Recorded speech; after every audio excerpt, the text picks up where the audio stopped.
María Sabina era una curandera y chamana mexicana del estado de Oaxaca. Sabina practicaba una tradición milenaria del uso de los honguitos, o como ella solía llamarle, los niños santos. Estos los utilizaba para un aspecto muy sencillo y al mismo tiempo muy complejo, que era curar el alma, el cuerpo y el espíritu.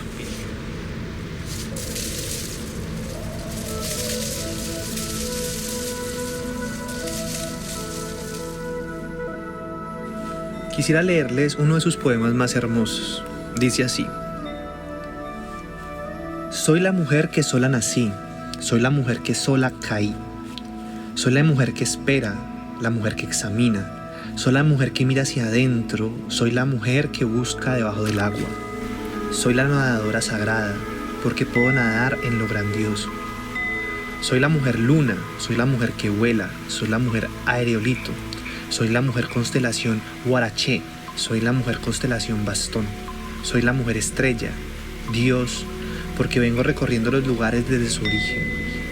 Soy la mujer de la brisa, soy la mujer rocío fresco, soy la mujer del alma, soy la mujer crepúsculo, soy la mujer que brota, soy la mujer arrancada, soy la mujer que llora, soy la mujer que chifla, soy la mujer que hace sonar, soy la mujer tamborista, soy la mujer trompetista, soy la mujer violinista, soy la mujer que alegra, porque soy la payasa sagrada, soy la mujer piedra de sal, soy la mujer luz de día, soy la mujer que hace girar, soy la mujer del cielo, soy la mujer del bien, soy la mujer pura, soy la mujer espíritu, porque puedo entrar y puedo salir en el reino de la muerte.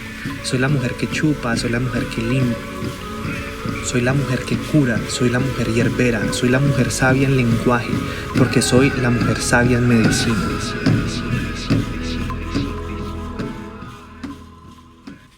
Hoy, en este episodio, vamos a hablar del arcano 2, la suma sacerdotisa.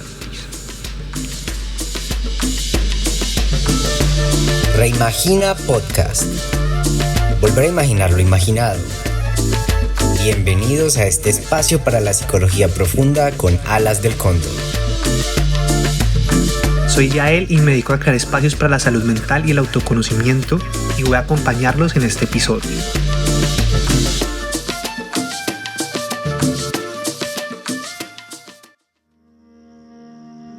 A lo largo de la historia han existido muchos tipos de sacerdotisas.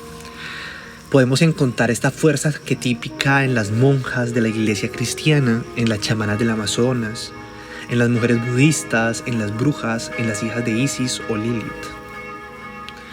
La relación con lo sagrado, con lo profano, con lo trascendental, con las fuerzas del universo, se tejen de diversas formas en cada época, en cada contexto, en cada cuerpo. E inclusive, a esta fuerza arquetípica tenemos que verla más allá del género. En este arcano hacemos un movimiento desde el abismo y la locura del arcano 0, que nos transportó por el inconsciente profundo, por esa fuerza instintiva que llevó al loco hacia lo desconocido, y al mismo tiempo nos ha movilizado hacia el primer acto creativo y la ilusión del mago. Pasamos ahora a la dualidad, el encuentro de las polaridades, de las diversas polaridades. Si el mago conecta la conciencia del inconsciente, es en la suma sacerdotisa que vamos a hacer posible la gestación de la energía creativa. Sin este proceso, la creatividad quedaría en el aire, en el plano de las ideas, pues es la suma sacerdotisa la que gesta la fecundación, como si se tratara de un huevo. Y aquí nos llega un símbolo muy antiguo, que es el huevo cósmico. En muchas tradiciones, en muchas cosmovisiones, en el origen se encontraba un huevo, y de este huevo se desprendían todas las posibilidades. Aquí nos encontramos con su gestadora, la suma sacerdotisa. Me gustaría que pudiéramos contemplar la imagen que creamos con Junior para representar este arcano y este episodio. Y en esta imagen encontramos un manto nocturno que resguarda un misterio profundo. En sus pieles emergen hongos que nacen con la luz de la luna. Su sacerdotisa devela los misterios de la noche, el útero oscuro que fecunda la posibilidad de una nueva aurora. Dejemos pues que esta imagen se movilice en nosotros.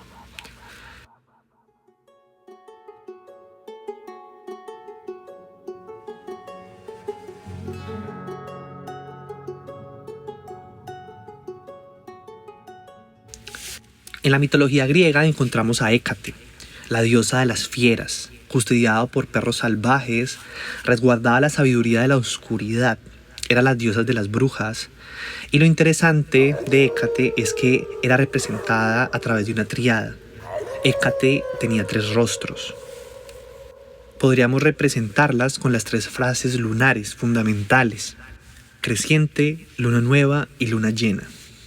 A Hécate se le denominaba la diosa de los 3 caminos, de guardiana de las encrucijadas. La llamaban nocturna, noctívaga y telúrgica. Era honrada por los dioses que moraban bajo la tierra. Esta podía contaminar la tierra, al igual que honraban los muertos, cooperaba con hechiceras y encantaba las casas.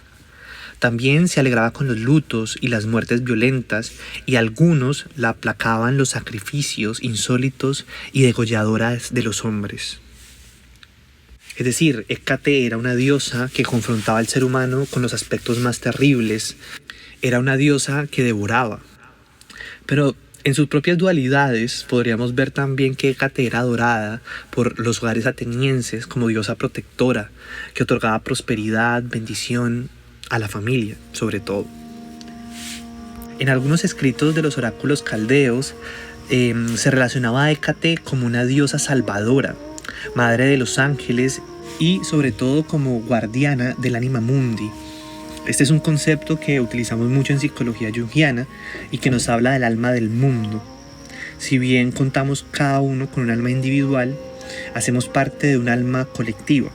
Y eso es lo que Jung va a llamar el inconsciente colectivo y la conciencia colectiva. Es interesante ver que esta diosa no se encuentra en los márgenes del panteón griego, no está en el Olimpo con los demás dioses, sino que es una diosa que está por fuera. Es una diosa que no le interesa de una u otra forma ser parte de la secta. Algunas representaciones de esta diosa la muestran sosteniendo una antorcha, una llave y una serpiente.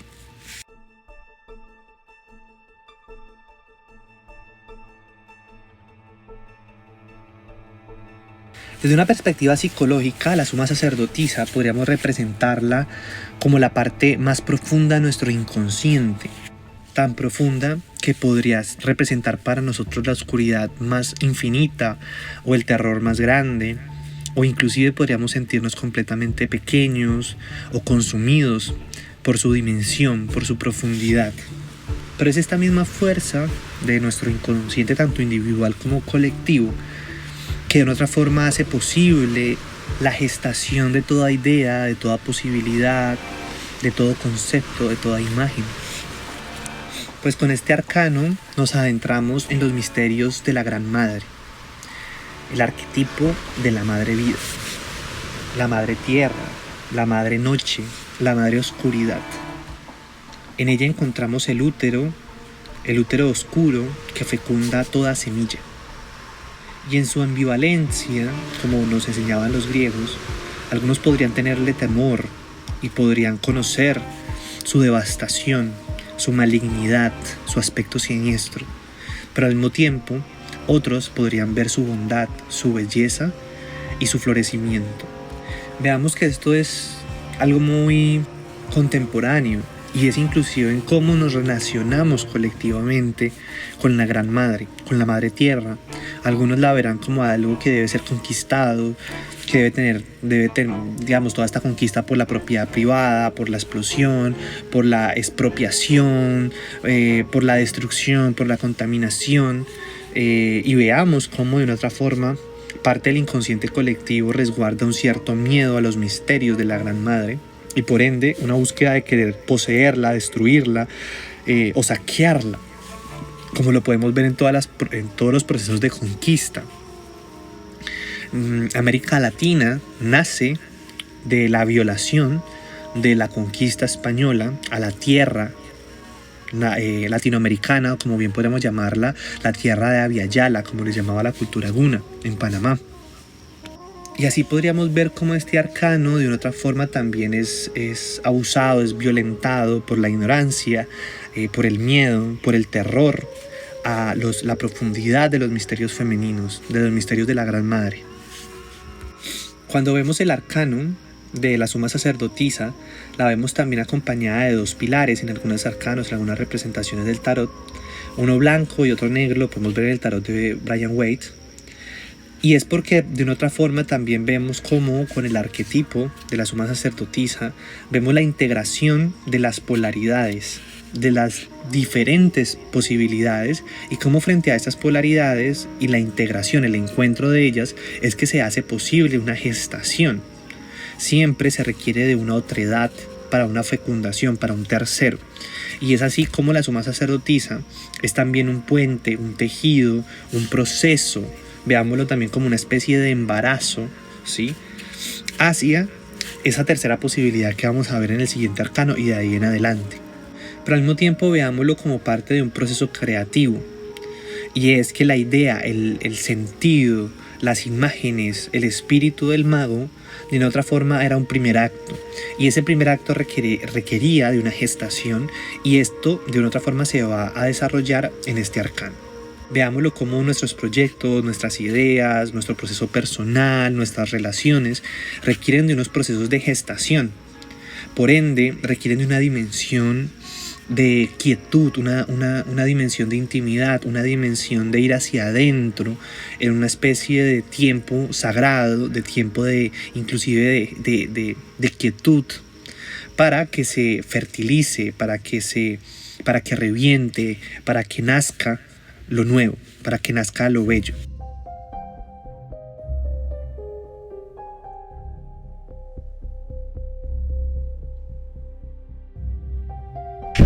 Si este arcano aparece en tus sueños, en una tirada, en algún tipo de experiencia simbólica o imaginaria, lo importante es que también nos hagamos la pregunta: ¿qué es lo que estamos gestando? ¿Cuánto tiempo venimos gestándolo? O si estamos empezando a gestar algo, ¿de qué se trata esta gestación? Y muchas veces esta gestación está en el plano de lo inconsciente. No se trata tanto de que tengamos que entenderlo racionalmente, sino que también requiere tiempo que las cosas tomen forma. Esto lo vemos muchas veces también en psicoterapia.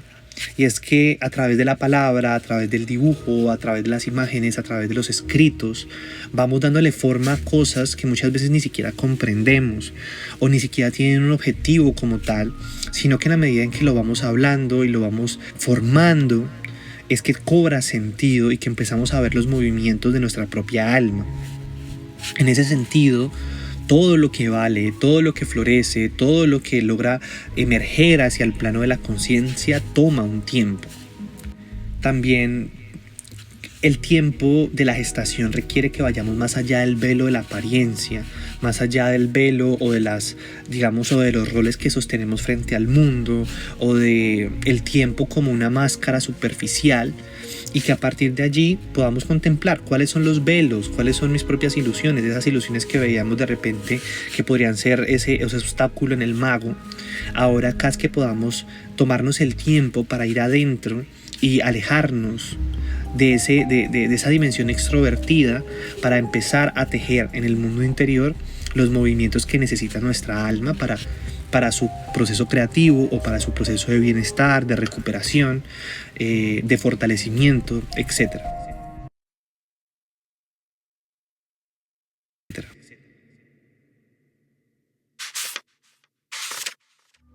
En la tradición cristiana encontramos, este arcano representado a través de la Virgen, como cuerpo que fecunda o que es fecundado por el Espíritu Santo, ¿no?, que gesta al Espíritu Santo en su vientre.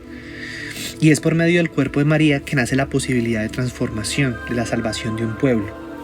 Es decir, en su vientre también se resguarda una promesa.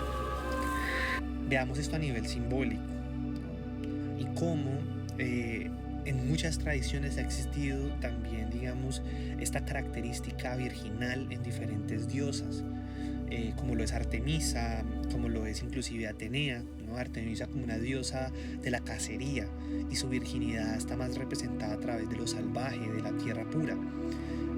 Atenea podemos ver su virginidad intelectual, su razón, completamente fiel a sus propios principios. Entonces acá también es que podamos ver la virginidad no solo desde un movimiento moral, ¿no?, en torno a ideas puras que muchas veces vienen más que nada de una perspectiva colonial, una perspectiva victoriana, o una perspectiva como estándares ideales de lo que debería ser lo femenino o de cómo deberían comportarse las mujeres, sino que podamos ver también lo virginal como un proceso o un movimiento del alma hacia estados fieles a sí mismos, fieles a su propio mundo interno, fieles a sus propias conexiones con lo sagrado, con lo trascendental, con lo profano, con el gran misterio. Y esto en ese sentido, de otra manera, es parte de toda conciencia.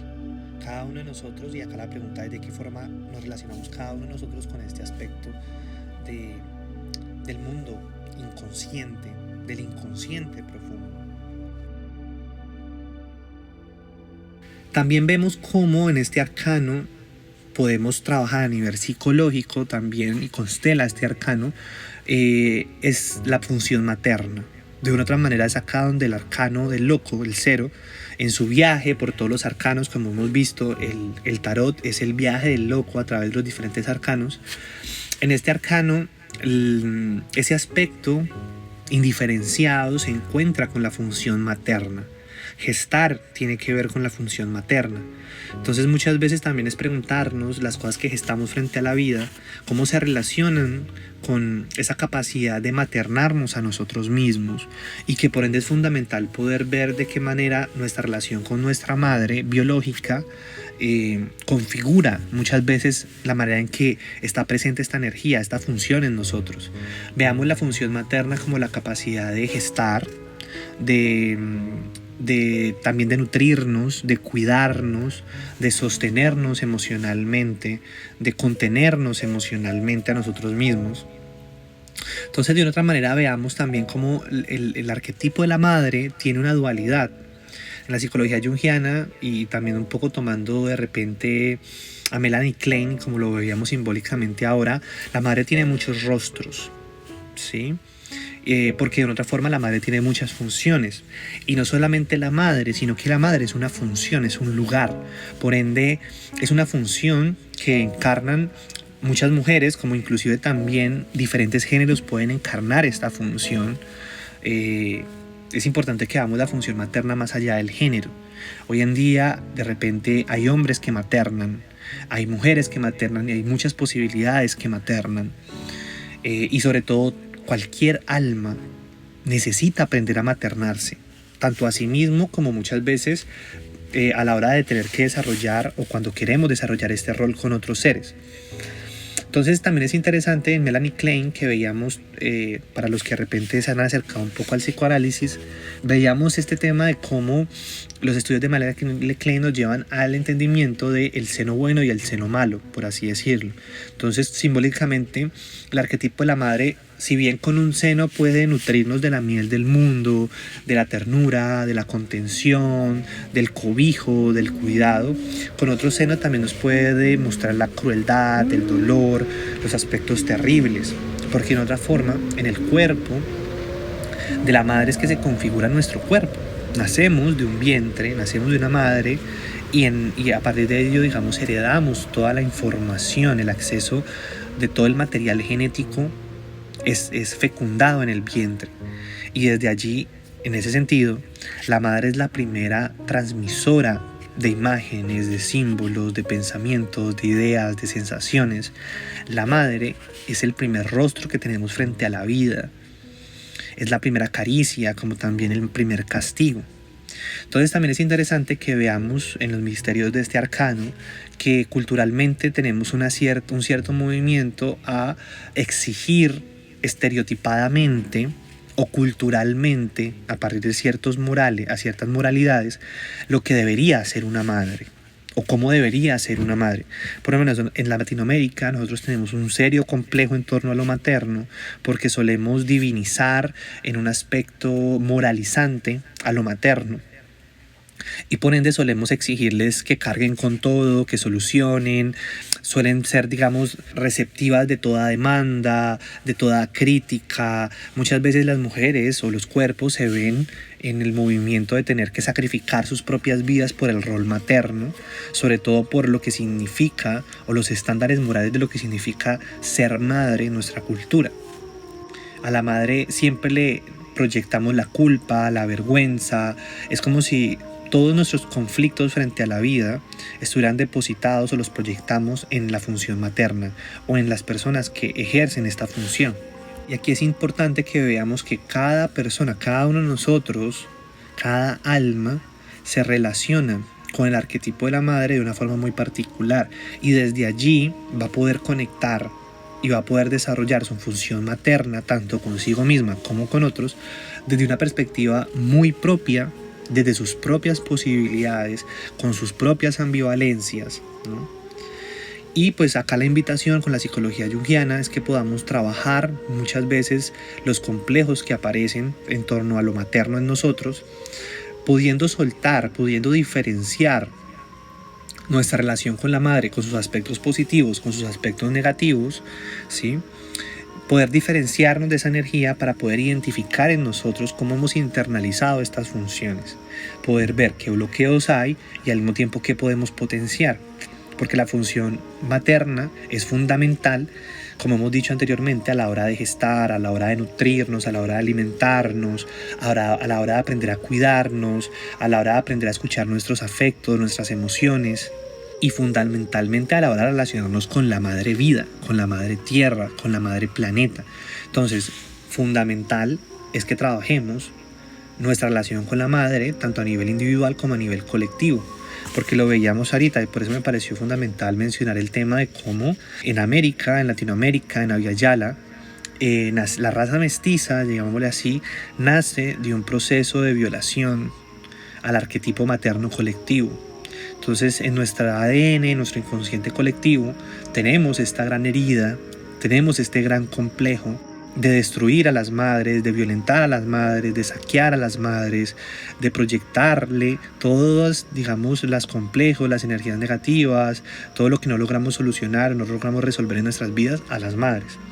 Y en otra forma, podernos diferenciar de eso es liberador, tanto para nosotros como para todas las madres, como para la función en sí misma, ¿no? Y es necesario poder resignificarnos desde perspectivas más libres, más horizontales, más transparentes, en donde cada uno también asuma el cuidado de su propia alma en su debido momento.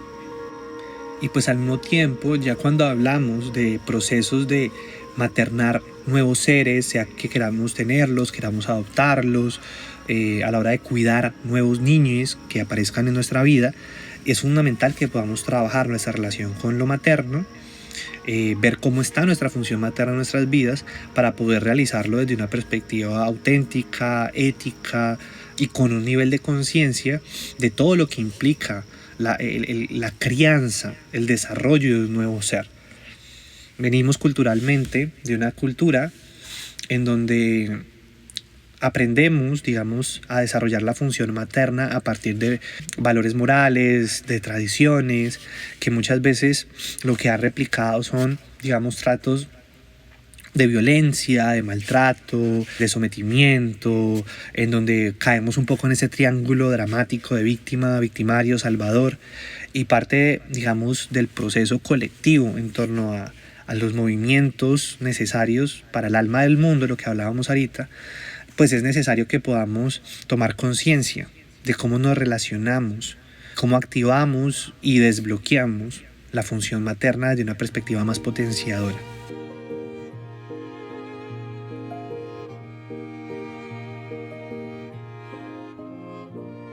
Vamos a volver también un poco a ver este movimiento que está haciendo el arcano en este ciclo sin fin del tarot, y veíamos que en el arcano 9 el mago estaba activando ese altar del fuego, del agua, de la tierra, del aire, que lo veíamos también vinculado a las 4 funciones de nuestra psique: la intuición, la sensación, el pensamiento, la sensación.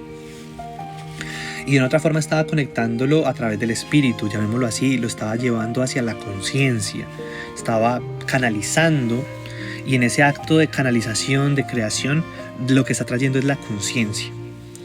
Entonces podríamos decir que de una otra forma, y lo veíamos en el episodio anterior, el mago está constelando el logos, el sentido.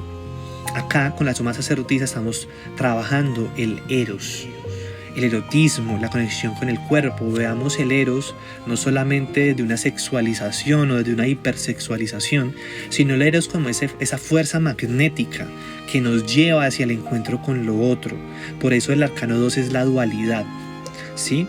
Si en el mago podríamos ver de repente la canalización de lo paterno, ¿sí? De lo paterno en un sentido de intelecto, de idea. Acá en la suma sacerdotisa estamos viendo es el cuerpo, es la sensación, es el vientre, es la noche oscura. Entonces acá lo interesante es que podamos ver qué es lo que sucede cuando integramos la fuerza creativa del logos con la capacidad de gestación del eros. Cuando conectamos la idea que paterna con la sensación, con el cuerpo, con el eros que gesta. Y es allí también como, de una otra forma, el tarot nos está hablando también del proceso de creación del alma y desde el alma. En ese sentido, el mago y la sacerdotisa van a abrir una tercera posibilidad, ¿sí? Van a parir una tercera posibilidad que será la emperatriz. Y lo vamos a ver en el siguiente episodio. Por ahora, para profundizar un poco más también en este arcano, es importante que lo veamos también relacionado con las aguas. En la mayoría de los mitos sobre la creación se describe el agua como el poder de recibir, de producir, pero que al mismo tiempo también es capaz de construir. Desde lo más profundo del océano, desde el interior de las rocas, surgió la creación. Toda forma de vida nace de la madre océano. En la tradición africana o en la tradición antillana, sobre todo en la tradición yoruba, lo veríamos a través de Shemanya, la diosa de los océanos, la diosa del mar, la diosa de las aguas profundas. Y es precisamente que la conciencia surge del océano profundo del inconsciente. Por ende, y esto lo va a decir Carl Jung, el agua es uno de los símbolos por excelencia del inconsciente. Veámoslo cuando soñamos con agua, veamos cuando vamos al océano, veamos cuando vamos a un río, veamos cuando nos metemos en agua, cómo nos sumergimos, cómo nuestro cuerpo, nuestra conciencia pareciera desplazarse hacia aspectos como hacia nuestro propio origen, ¿no? Hacia aspectos regresivos del útero, de nuestra madre. Lo podemos ver también en los rituales nativoamericanos como el temazcali. Entonces acá lo que estamos hablando, o uno de los misterios a los cuales podemos acercarnos con este arcano, es el misterio mismo del nacimiento de la conciencia. La posibilidad del nacimiento de la conciencia a partir de las profundidades de la tierra oscura, de las aguas oscuras, de las aguas profundas. Pues es precisamente a través de la inmersión en el mundo inconsciente que podemos conocernos a nosotros mismos. Es decir, en la medida en que buscamos las imágenes profundas en nosotros, a la medida que aprendemos a relacionarnos con nuestras propias imágenes, cómo a través de los sueños, cómo a través de las plantas, cómo a través de los viajes, a través del encuentro con lo desconocido, a través del encuentro con las culturas. A partir de allí es que aprendemos a conocernos a nosotros mismos y emergen nuevas conciencias. Para cerrar, me gustaría también que podamos seguir este proceso de exploración por medio del arte, por medio de la psicoterapia. Entonces, hay muchas formas en que podemos trabajarlo. Primero, si eres madre, me parecería interesante que puedas permitirte conectar con esta imagen, con este arcano, y contemplar los diferentes roles de tu vida, como por ejemplo el rol de mujer, de niña, de amante, de doncella, y cómo de una otra forma, en la medida en que se constela este arcano en tu vida, pues se transforma toda tu experiencia, toda tu visión. Entonces es interesante que puedas también desarrollar a través de la pregunta cómo te ha transformado el rol, la función materna en tu vida, qué función cumple el rol maternal en tu vida, cómo lo has venido resignificando y transformando a partir de la relación con tu propia madre. Y a partir de eso puedas dibujarte a ti misma, dibujar tus diferentes máscaras, tus diferentes roles. tratando también de vincular cuál es tu centro y alrededor los diferentes recursos o herramientas que te acompañan en tu proceso, como pueden ser representados a través de animales, de colores, de formas, de objetos. Lo más importante en este ejercicio es que te dejes guiar por las imágenes. No es necesario tanto que lo hagas desde un plano racional, sino precisamente dejándote guiar con las imágenes que van emergiendo a la hora de tocar o conectar con esta imagen arquetípica. Otro ejercicio que puedes realizar está en función de tu relación con la gestación de tus propias ideas o de tu propio proceso creativo, ¿sí? Es decir, cómo maternas tus propios proyectos, cómo maternas tu propia vida, cómo maternas tus propias ideas, si estás escribiendo un libro, si estás empezando un nuevo proyecto profesional, si estás empezando una nueva relación, cómo maternas las cosas que acontecen en tu vida, inclusive los cambios que son necesarios para la potencia de tu alma. Aquí lo primero es preguntarte, ¿qué es lo que estoy gestando? ¿Qué es lo que desea gestar mi interior? Si con el mago veíamos que hay un deseo creativo, acá es ¿qué es lo que necesito para gestarlo? ¿Cuáles son los recursos que necesito para gestarlo?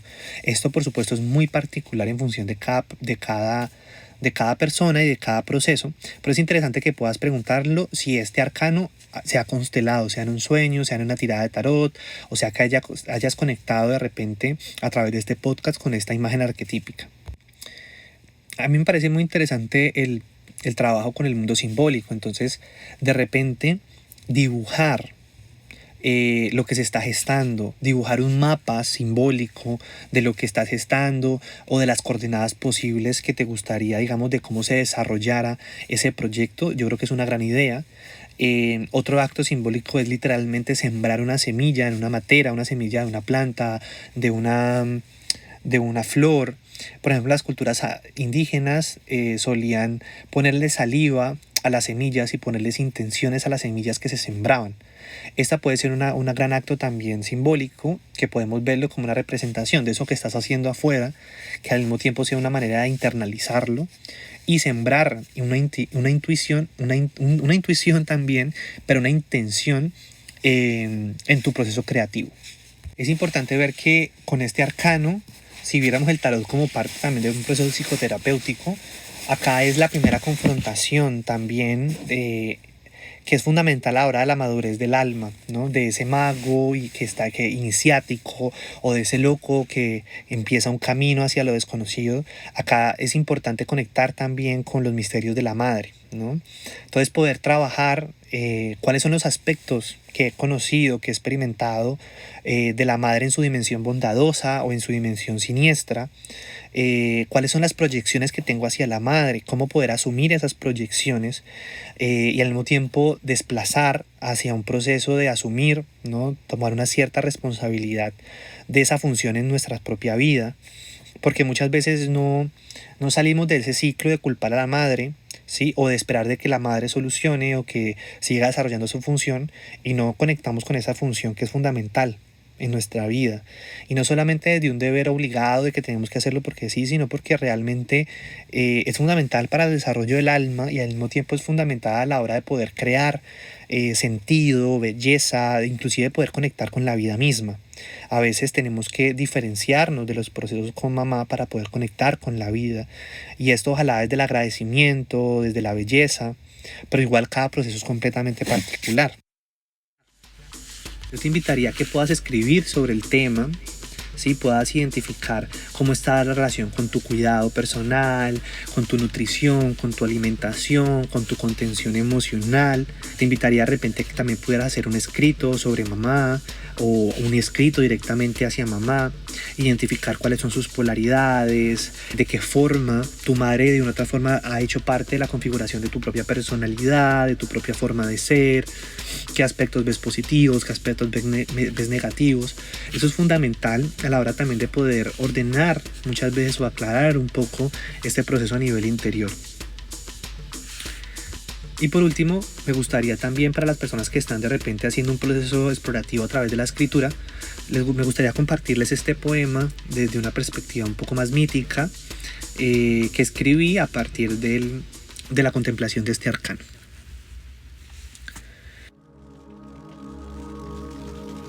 He hecho una alianza con los misterios de la Tierra Negra, fecunda, profunda, fatal.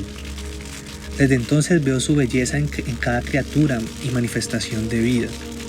Cuando contemplo mi piel, la madera, la mosca o la piedra, descubro en ello al Gran Espíritu. Vivo en un mundo de infinitas energías que podríamos llamar divinas. Esto palpita en mi propia materia. Mi organismo es un espejo del astral. El fuego de mi corazón también palpita en un océano de tempestades y de estrellas. Y lentamente me dejo fecundar por la vida. Mi virginidad es salvaje, natural, orgánica, tiene sabor a tierra. Mi pasión, mi sexualidad, mi emoción es un acto constante de creatividad. Sobre todo en medio de la muerte, esa diosa está en la materia y no tengo miedo. Mi deseo es el oráculo que me lleva hacia su vientre, que es mi propio vientre. Entra en mí y al mismo tiempo entra en ti. Pero antes deberás atravesar los 4 altares, limpiar tus aguas, encender tu fuego. Tendrás que dejar que el soplo de vida arranque todo lo que cargas, sin culpas, sin vergüenzas. Deja de ver tu espejo en los otros y contempla la transparencia del agua. Todo está vivo en ti, en cada ser habita un corazón, su centro. Cada lengua es una manifestación del Gran Espíritu. Nada es tuyo, nada te pertenece, ni siquiera tu cuerpo. Somos hijos de una gran madre.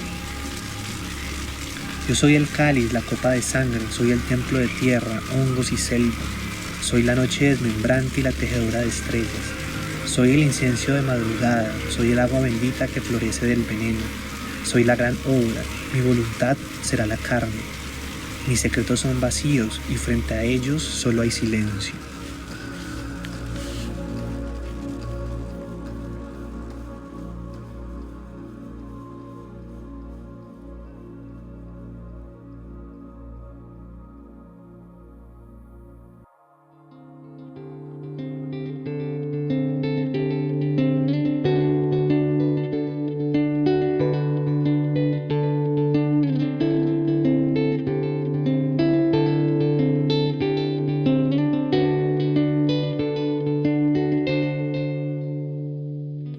Reimagina Podcast es una idea original de SIC Yael y Alas del Cóndor, Centro de Psicología Profunda. Creamos espacios para la salud mental y el autoconocimiento, buscando experiencias transformadoras de conciencia, integrando saberes ancestrales y contemporáneos. Puedes conocer más sobre nuestra labor y espacios terapéuticos en www.alasdelcondor.com o buscarnos en las redes sociales como @Círculo del Cóndor. En este episodio, la imagen de portada, creatividad y diseño visual es de Junior Díaz Cotrino y el diseño sonoro en colaboración de Juan Valentín Salcedo Santa Coloma. La banda sonora por Lechique de Pelo Azul. Agradecemos la participación de Alejandro Picón Álvarez y Alejandro González Ochoa por hacer parte de la idea creativa y la inspiración. Agradecemos a todas las personas que nos escuchan y que hacen parte de los diferentes espacios de Alas del Cóndor.